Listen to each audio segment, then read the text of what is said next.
नमस्कार, मैं हूं आपके साथ कांची बंसल। आप देख रहे हैं कैपिटल टीवी। नवाब मलिक और एनसीबी अधिकारी वानखेड़े के बीच युद्ध लगातार बढ़ता जा रहा है।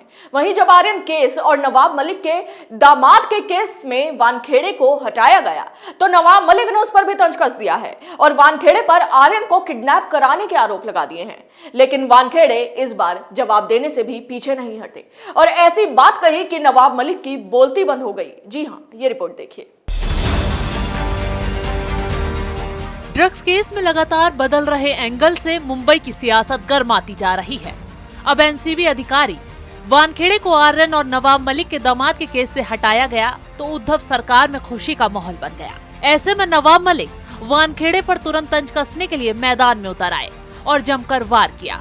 लेकिन वानखेड़े भी नवाब मलिक की बोलती बंद करने से पीछे नहीं हटे और समीर वानखेड़े ने आर्यन केस से हटने पर बयान जारी कर कहा कि उन्होंने खुद इस केस से हटने की मांग की थी। उन्होंने बकायदा कोर्ट में एक याचिका दायर की थी। उस याचिका में कहा गया था कि इस मामले को दिल्ली एनसीबी को सौंप दिया जाए। समीर वानखेड़े ने आगे कहा कि मैं मुंबई जोन का डायरेक्टर हूं और रहूंगा। वानखेड़े इसलिए भी इस केस से दूर हुए हैं क्योंकि नवाब मलिक उन्हें फंसाने के तमाम हथकंडे अपना रहे थे, उन पर नए नए आरोप लगा रहे थे। इस बात का खुलासा खुद वानखेड़े कर चुके हैं। ऐसे में वानखेड़े एक ईमानदार ऑफिसर हैं, तो उन्होंने खुद को इस केस से दूर करना ही बेहतर समझा।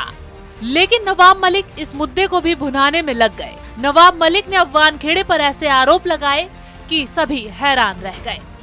नवाब मलिक ने ट्वीट कर कहा कि या तो एनआईए समीर वानखेड़े को गलत तरीके से कोर्ट कर रहा है या फिर समीर वानखेड़े देश को गुमराह कर रहे हैं। नवाब ने अपने दूसरे ट्वीट में कहा, समीर वानखेड़े को आर्यन खान मामले सहित 5 मामलों से हटा दिया गया। कुल 26 मामले हैं जिनकी जांच की जरूरत है। यह तो बस शुरुआत है।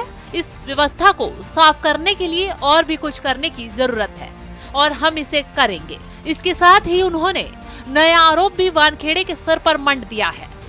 नवाब मलिक ने आगे कहा है कि समीर वानखेड़े ने उगाही के लिए आर्यन खान को किडनैप कराया था और फिरौती मांगी थी। उन्होंने एक और नया दावा करते हुए कहा कि इस मामले की जांच केंद्र सरकार की एसआईटी के साथ साथ अब महाराष्ट्र सरकार की एसआईटी भी करेगी। नवाब मलिक ने आगे कहा, अब ये देखना होगा कि कौन किसकी सच्चाई को सबसे पहले सामने लाता है और वानखेड़े की नापाक निजी सेना को बेनकाब करता है। लेकिन नवाब मलिक शायद ये भूल गए हैं कि समीर वानखेड़े को इस केस से हटाया नहीं गया, बल्कि वो खुद इस केस से हटे हैं। और अब नवाब मलिक देखें आगे क्या क्या होता है। नवाब मलिक बेनकाब होते हैं या फिर वानखेड़े की जीत होती है। वानखेड़े जैसे ही आर्यन केस से हटे, विरोधियों को उन्हें घेरने का मौका मिल गया। इस बार तो नवाब मलिक ने वानखेड़े पर उगाही करने और आर्यन को किडनैप करने तक के आरोप लगा दिए हैं। लेकिन नवाब मलिक इस हरकत पर वानखेड़े चुप नहीं रहे। उन्होंने ऐसे जवाब दिया कि महाराष्ट्र की पूरी अघाड़ी सरकार हड़कंप मच गया। अभी के लिए बस इतना ही। आप देखते रहिए कैपिटल टीवी। जय हिंद।